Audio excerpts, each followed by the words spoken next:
Now, this wouldn't happen without the smartphone. Smartphone hasn't been around all that long. You've been around 3 years, 8 months, so you didn't waste too much time after apps started coming into being to develop one that people can put on their smartphones. What other technology challenges or hurdles have you had to face to do this? Well, it's interesting. I got this question earlier today. We've been around for 2.5 years. We launched in San Francisco in June 2010. And we couldn't have launched a year earlier. We couldn't have even launched 6 months earlier, as an example, because the battery on that phone, even when it was plugged in, couldn't handle all the stuff we were doing in the phone, because we give all the drivers phones, right? And that's how you can see where that car is at any time. The battery would go dead even if when it was plugged in. So it was like we had, like the battery technology had to get to a place where our app wasn't just draining the battery, because what would happen is that driver would be going, when we were testing in January of 2010, the driver would go for 2 or 3 hours and his battery would be dead. And it didn't work. But when the next generation of iPhone came out, boom, it did. And that's when we took off.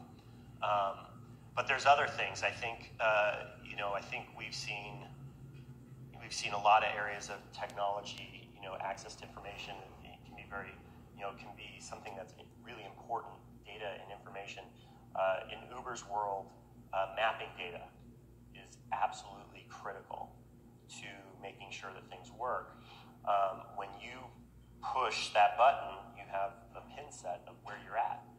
I need to be able to turn a GPS location into an address, right? If we can't do that, our system doesn't work, right? Because where's the driver supposed to go? He's got to know where to go. And so, kind of an interesting thing, we use Google Maps for that geocoding. And if my own personal experience is that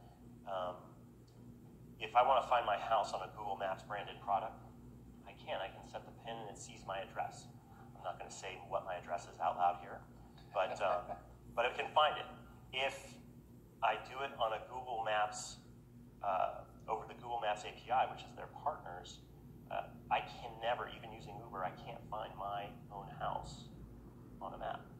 And we're not sure why, but for whatever reason, there's degraded information on the premium partner API. We're not sure why, but that is sort of the next, that's sort of the next frontier of sort of access to data and sort of technology that I think is becoming really important for us. It's mission critical.